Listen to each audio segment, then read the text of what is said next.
Welcome to the Badass Breastfeeding Podcast. This is Dianne, your lactation consultant. And I'm Abby, the Badass Breastfeeder. And today's episode is brought to you by Nursing Queen.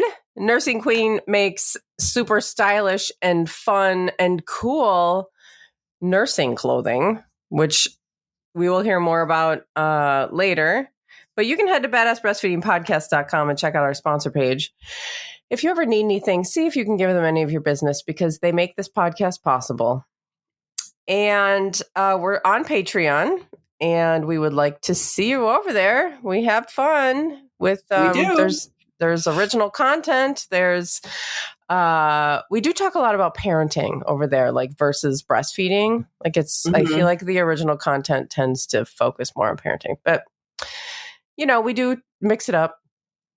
And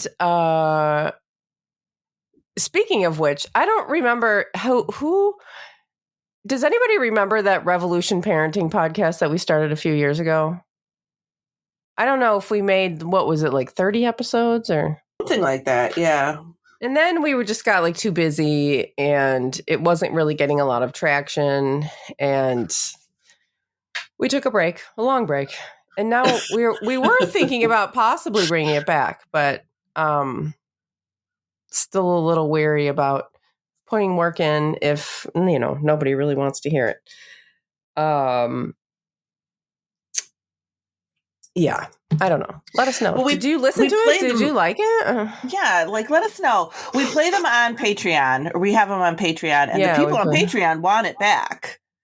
Like those people want it back because they're listening to it. No, I know. But there have been a few people on Patreon who have asked for it back again. Yeah. Which is why we thought about doing it again because of that. Yeah. And there was somebody on Facebook. Somebody was commented about like, hey, remember that podcast? Yeah. But anyway, check the top link under the show notes, under this episode, wherever you're listening from, and check out the tiers and see if any of them look good to you. And we are also still hosting our ongoing giveaway for people who leave reviews around the internet. And it's still happening. So leave a review, or you can share it onto your Facebook page or someplace where you're sharing it publicly, just because the whole point is just to share it with people and get the word out. So if you take a screenshot of whatever you're doing, we will send you a goodie bag of podcast stickers and thank you for nursing in public cards. And those are fun to send out. We like to, that also, you know, you can pass that around your community. That helps us. So don't be shy. Reach out and send your address too, and we'll send you a goodie bag. And now Dianne has our review of the week. I do. And it's a negative review. We got a negative review, y'all. Oh my God. 2 stars. We got 2 stars. I really wanted to like this podcast and learn valuable information as I am right in the middle of breastfeeding my 5-month-old. However, I feel like the hosts do more complaining and judging than providing knowledge and support. I gave the show several tries, but could never make it through an episode as they always left a bad taste in my mouth. I said, I'm not this. I leave a bad taste in a lot of people's mouths. I am just one of those kind of abrasive personalities that, you know, people either like or don't like. And I think that's a lot of, I mean, the show's not for everybody. There's a lot of different personalities out there in the podcast world. Not really in the breastfeeding world because there's not a lot of breastfeeding podcasts. But we talk about controversial stuff too. So, I mean, I know Dianne said, like, when were we judgmental? Because I feel what are we judgmental about? Like, oh, we don't like people telling people bad information. Is that being judgmental? Like, what are we saying that's so judgmental? Well, yeah. And like, are we talking about like cried out, or are we talking about like, because safe sleep? Yeah. We're not, you know, like, I actually feel like we're not judgmental towards people who practice cried out either, because they're usually given that advice from their doctors. Oh, and unless what, like Dianne said before we went on air, unless this is a doctor who left the review, because I'm sure we hurt their feelings a lot. Yeah. by saying. I've had that happen before. I was like teaching a breastfeeding class and I got a big complaint about something I said about medications and breastfeeding and how it was fine and blah, blah, blah. And I got a huge complaint about that. And the person was a pharmacist. And it's like, well, no wonder they complain. Like, whatever. Yeah. I actually like when we're on this podcast and we're talking about like, I don't know, something controversial, you know, let's say we're talking about, I don't know, formula or sleep or these things that, you know, I feel like we really go out of our way. Like almost, sometimes I feel like I'm almost doing it too much to be like, you know, we use formula and like formula is, you know, has its place. I feel like we go like a little bit overboard on trying to not sound judgmental about that while we're talking about that topic. But who knows? I mean, she didn't say what particular thing we were talking about that felt judgmental. Yeah. No, she didn't. Certainly not intentional, but I suppose it's there for some people. And that's, you know, that happens. It happens. It is what it is. And I guess, I don't know. Do we complain? I suppose we complain a lot. There's a lot to complain about. Well, I mean, I don't know if we'd call it complaining or just, I don't know. I don't think we sit here and complain. Although today might be a complaining episode, but well, today we're talking about conflicting information. So I have a lot to complain about when it comes to that. Yeah. But judgmental, like you said, I really think we try not to be judgmental on this show. And when people say we are, I think it rubs me the wrong way because I'm like, how? How? Give me an example. Yeah, I want an example of how I'm being so judgmental because I really feel like I'm not. So that is, you know, but we got 2 stars. Yeah. New t-shirt, Abby said. I know. What is it? Well, because the title of the review is sometimes it just, they strike me a certain way. What was it? 2 stars, negative and judgmental. Yeah. And that just makes that would just make such a great t-shirt. I know. What was the other one? You know. Oh, the other one. I mean, the other one is like, there's no comparing. It's 2 stars, somewhat informational, somewhat horribly offensive. That's is my favorite. Oh my God. That is the most beautiful review ever. And I think, I mean, if there's ever a dream of what somebody could say about me. But I also, that person, I think I remember that person. I don't know. For some reason, I'm remembering that it was specifically about like sleep. Like I think they didn't like our like bed sharing information. I think it was something like that. We get a lot of people that don't like our bed sharing information. I mean, it's true. Because that is such a like that. I mean, you know, the medical industry has done a fantastic job of making that so controversial. Yeah. I remember talking to like early on in the podcast when we were talking about, or early on in my blog, maybe before, I don't know, whatever. Because I used to live in Holland and talking to like my Dutch friends about like bed sharing controversy. And they're just like, what? Like, that's a thing? Like controversy around bed sharing. Like it's so short-sighted. Like we live in this really wealthy country where everybody's got their own room. Like, yeah, this is not how most of the world is living and not how humans have slept throughout history. And oh my God, okay, that we're off topic, but there's some conflicting information. And I can understand it because I went through that too. Like I was told, like, I had Jack and I brought him back to like his 4-day follow-up or something. It wasn't even with his regular doctor. It was just like, you know, like whoever was there at the hospital a few days later. And he was like, never put the baby in the adult bed. And I was just like, yeah, okay. And then I spent months like trying to figure out why Jack wouldn't sleep. Mm-hmm. And like, because I'm trying to put him in this, whatever. It's so confusing. Right. The thing with conflicting information, which is what our focus is supposed to be on today, but it's a great example, right? Yes. It's a great example because, because the thing with conflicting information is it's taking away your right to make a informed decision. Yeah, right. Right. They're taking away your right to make an informed decision when they give you information that is not evidence-based. When I'm just saying when the world, society at large, gives you information that is not evidence-based, it's not consistent with what we know to be the truth. And there's lots of really good examples about this. One of the examples about it is sleep.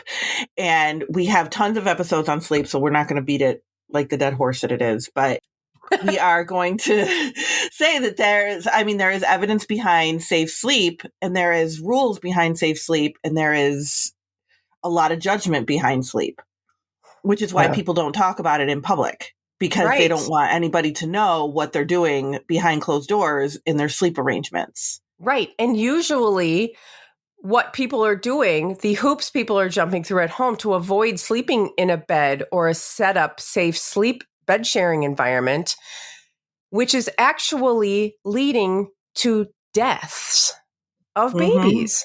Because people are like, well, okay, I did the same thing. I've lived through this. Waking up to find my baby, like waking up in the rocking, the reclining, the recliner with the boppy, which is like curved, and my baby like turned inward. And like being startled by that, and thank God he wasn't suffocated. But like, that's not safe. That is not safe. And this is what people are doing to avoid setting up a safe bed sharing situation that is actually safe. Yeah. Because you will hear all the time. Yeah. Don't do it. Don't do it. Don't dangerous. Do it. Yeah. Mm-hmm. And you end up in a position that's not safe, like a recliner or a couch. And it is these people that we're supposed to trust. Yeah. It's the doctors. It's the people that are like, where you're just like, you're going to take their word for it because they're the professional. Yeah. It's really frustrating. Yeah, it's really frustrating. I can go on all day about this. I know. It happens so much. The inconsistent information, this starts from the very beginning of your breastfeeding relationship. And it is probably one of the things that I hear consistently, that I hear all the time from families, is that I was just getting so much conflicting information in the hospital. I was hearing so many inconsistent things when I was between the hospital stay, between the nurses that I saw, between the nurses and the lactation consultants, between the lactation consultants themselves, because there was more than one lactation consultant. Seriously? Yes. That's crazy. I remember that in the hospital too. Like everyone that came in had something different to say. Yeah, it's like, really frustrating. They would come in, the nurses would come and they'd be like, oh my God, who set up this IV? And like take it apart and redo it. And I'm like, what? Oh my God. Like that's not annoying. Insane. Yeah. So much inconsistency. And it's like, well, when it's like that, who are you supposed to listen to? But the truth behind it is that when it comes to breastfeeding, the majority of these people, I mean, aside from the lactation consultants, of course, but the majority of these people don't have any training. Right. Nurses don't get training. And if you're listening and you're a nurse and you got some kind of training in school about lactation, that is amazing, because most nurses that I talk to, in fact, all the nurses that I talk to, say they don't get it. They don't get lactation training in school, or it's very, very little.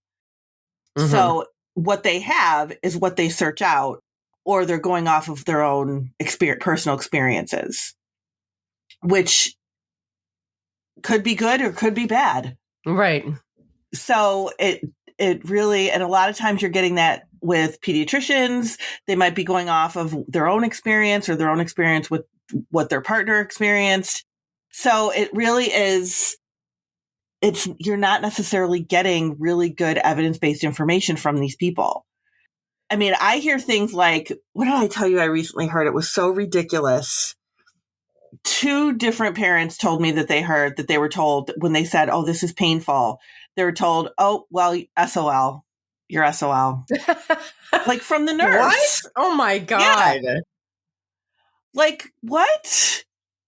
How awful is that? That is to hear so that? awful. Yeah. Like, that is a terrible response to hear when you say, this is painful. My breastfeeding is painful. Well, you're SOL. Well, who says that to a person? I know. Much when you're supposed to be teaching them. Yeah. I mean, it's their job to support you throughout while you're staying there at the hospital, not tear apart what you're doing. Right. And that is them not knowing how to help you. So if they don't know how to help you, then they need to find somebody who does. Because it is not supposed to be a painful experience. And the other place we're getting inconsistent information is books. Because books like breastfeeding, I was reading this thing this morning, and it was about like everybody tells me something different. Why are families getting inconsistent or inaccurate advice? And one of the things, let me see if I can find it. Here it is. Most people will happily state that we learned much more by actually breastfeeding than we learned from reading about breastfeeding. Breastfeeding is a right-brained, hormonal, experiential learning experience. And that is very true. You can't get you can get some basic information from the books, but it's not going to tell you what the personality of your baby is like, or what your experience when you first put your baby to the breast is. Like, it's not going to tell you any of that stuff. It'll give you the basics of things. And even that sometimes can be contradictory depending on who wrote that book and how much information they even have. So the books are kind of like, I'm not a big fan. I want to write my own. Do it. I know I keep saying that. Do it. My own judgmental book. Because I'm sure it'll be super judgmental. Well, that's all right. Yeah. All right. Should we take a break and then we'll talk about more conflicting info? Yes. We'll be right back.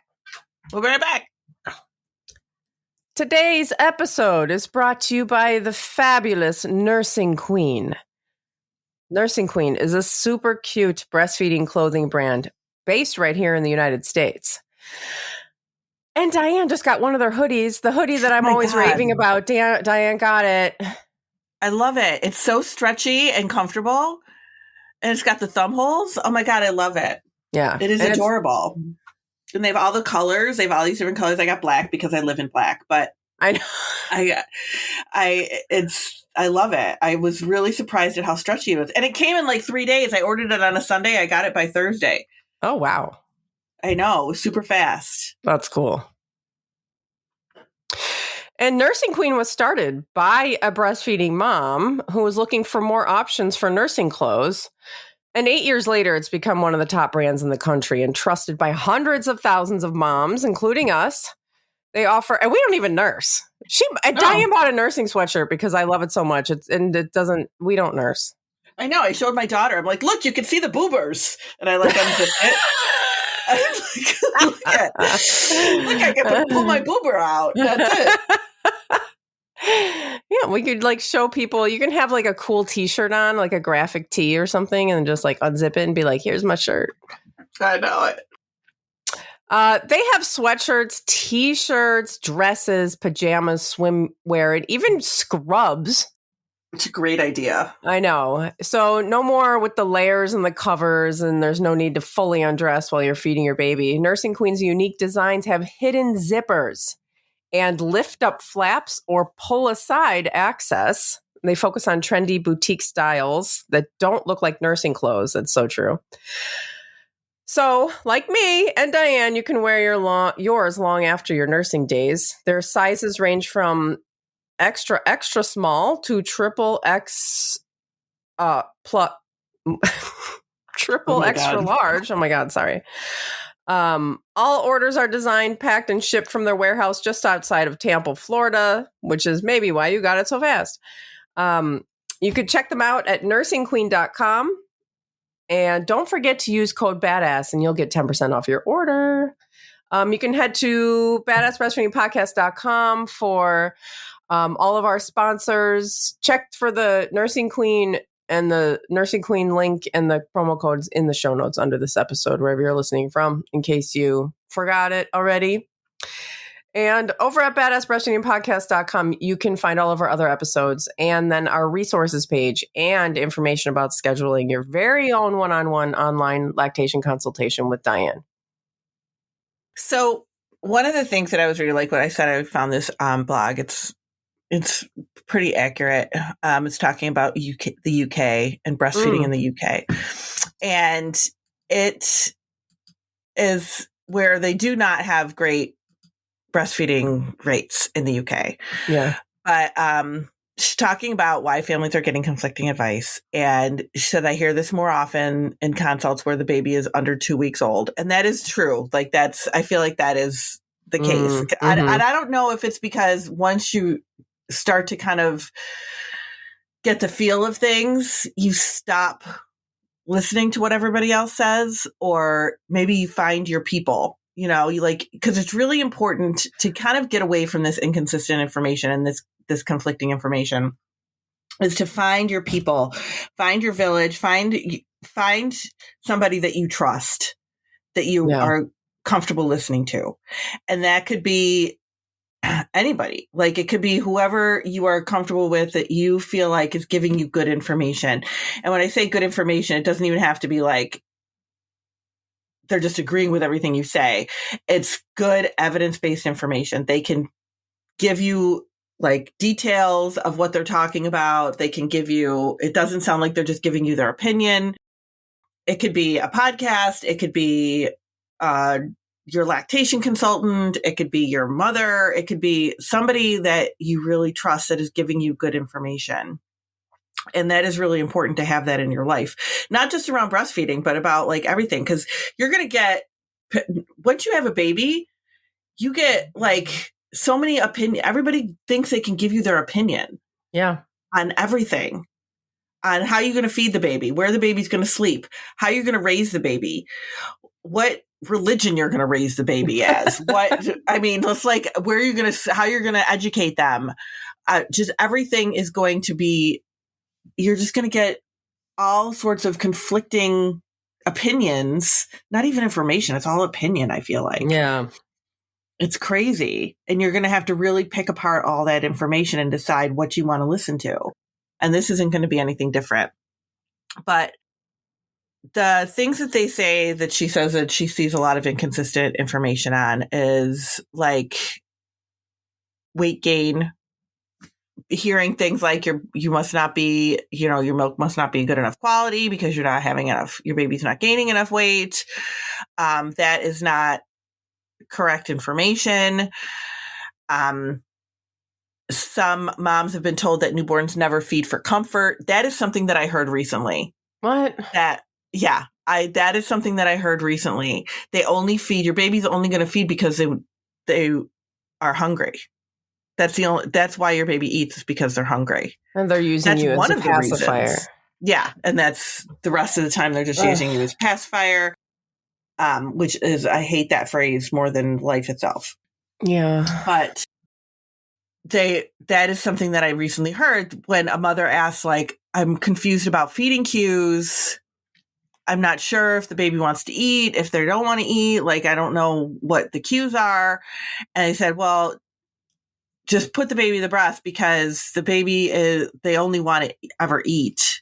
They don't want to do anything else at the breast. And it's like, but that's not true. Babies comfort nurse all the time. We know that they do. Yeah, so we know that. I mean, we've said it a million times on the podcast. Like every episode, we say breastfeeding is more than food.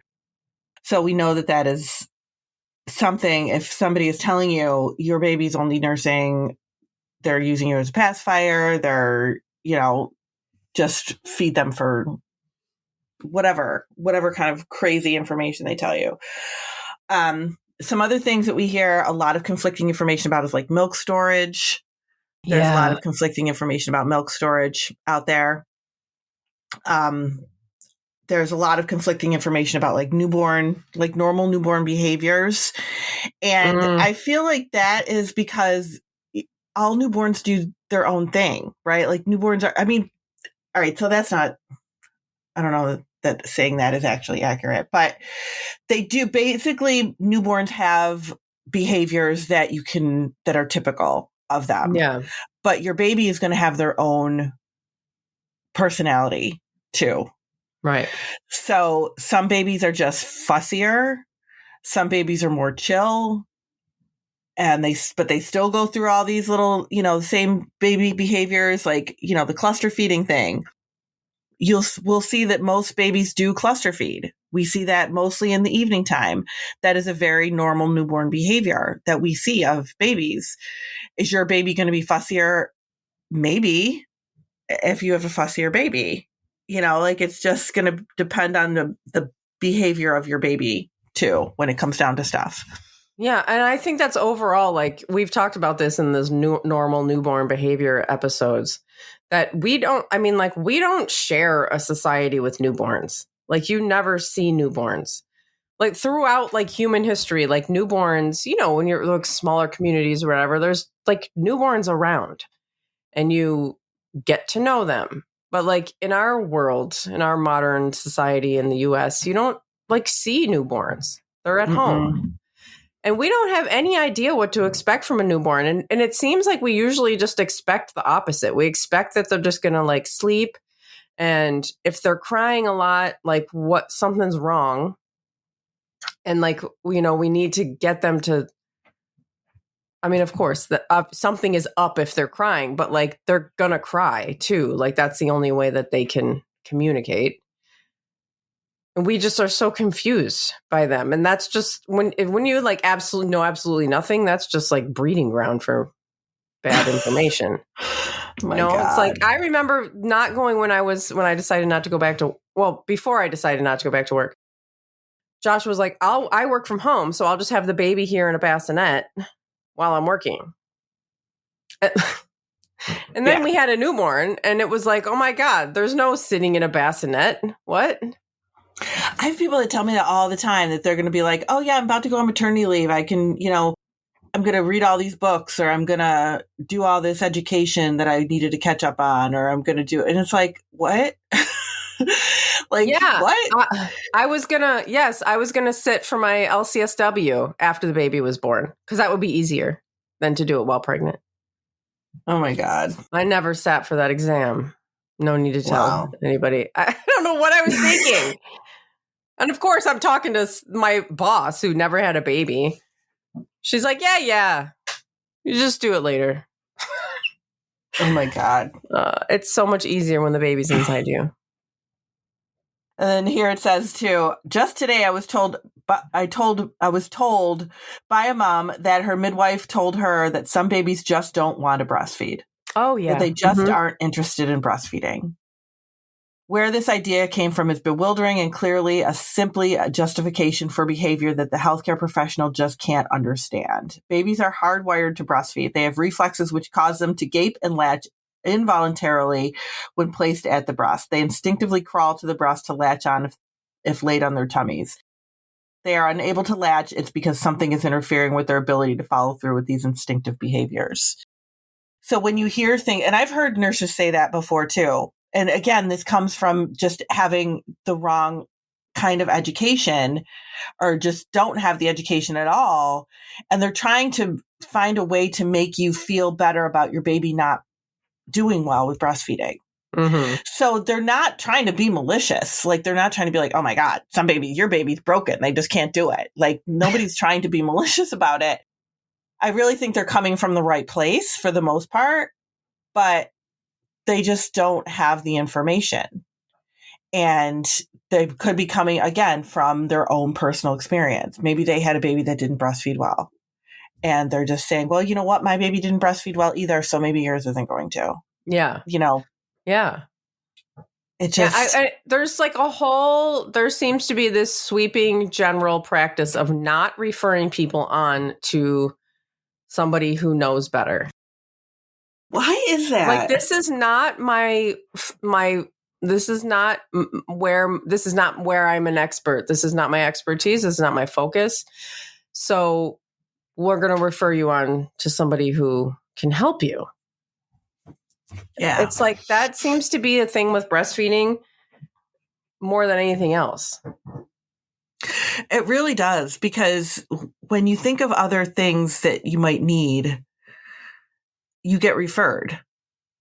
It's a referral thing, Yes. I mean, I walk out of my doctor's office with like 3 referrals every year. Here, I ask him about a mole. He's like, oh, here's a referral to a dermatologist. Here's a referral for this. Here's a referral for this. Sometimes I'm like, dude, do you do anything? But he's just like, here you go. Here's the experts in all that area. Mm-hmm. He's not like, oh, this looks cancerous. Here, let me try some of this, like, back alley chemo that I got going on over here. Oh my God. And if you're being referred, like, seeing a lactation consultant, this is another thing that I don't really understand. If somebody actually is referring you to a lactation consultant, then it's important. And yeah, there have been so many times where people don't call. Mm-hmm. And like, so the doctor's office that I work out of, they are really good. They'll like give my information out all the time. Here's our lactation consultant information, blah, blah, blah, whatever. And probably maybe half the time they'll actually get in touch with me. Yeah. Oh, yeah. And one of the doctors, he was so funny. It was like a couple weeks ago. He's like, I've been trying to, like, I give people your name all the time. And I go, it's weird, huh? I go, they're really like, they don't want it. He goes, yeah. Like, what is it? He goes, you've seen that? I go, yeah. People are weird about it. Like, they don't want to call. And I don't understand why, when formula is more expensive than actually seeing somebody. So, or if they just feel like, I can figure this out myself. This is my baby. I should be able to figure this out. I should be able to get it together. Like, I don't know what it is, but you should, if you are having trouble, if you tell somebody, especially your healthcare provider, I'm having trouble with this, and they say you should see a lactation consultant, then you should do it, because it's not going to get better on its own. Like, you need help. These are babies. Like, we don't know what we're doing with them. Yeah. We need help with that. And it doesn't hurt to call somebody and be like, you know what, I'm really struggling with this. And sometimes people call and be like, I thought I could get it figured out, and I can't. It's just not working. And I don't know if it's a failure, if they feel like failures, or what the deal is, but people are really weird about getting the help. And yeah, I mean, I think new parents are tired too. Yeah, that too. It's like, I'm leaving this doctor's office. Now I have to go somewhere else. I have to make another phone call. I just want a nap. I just, I just want to not, just all these other things on my to-do list. Like, I got that feeling from my cousin when she had a baby, and I was like, I can help you find someone to help with this. And she just didn't. I'm like, your cousin is the badass breastfeeder. Like, I can actually find a lactation consultant to come to your house. And she just didn't want to. And I really just got the feeling that she was just like tired. Yeah. It was like another thing to have to do, which totally sucks. It does. That you have to feel so exhausted that you can't even get help with these problems. But, we also know that people are overwhelmingly suffering from, postpartum anxiety or depression or all these other things. And I don't know, it's just like, it's such a crisis all around. It really is. It's hard. It's hard. So we don't have any like downright answers for you, but I will tell you that one of the important things is really try to find somebody that you trust. Don't just take people's opinions. If it doesn't sound right, and this, like, that if it doesn't sound right to you, it's not right. Like if somebody's saying to you, oh, you're having pain? Oh yeah, you're SOL. Like that's not okay. That's not like an that answer. is, yeah, that's not an answer. And you know that that's not an answer. So definitely, find somebody who you can really trust and who you feel like you connect with, because that's going to make a difference in your relationship, your breastfeeding relationship overall. And that's it. Well, thank you for listening. Thank you. Bye. Bye.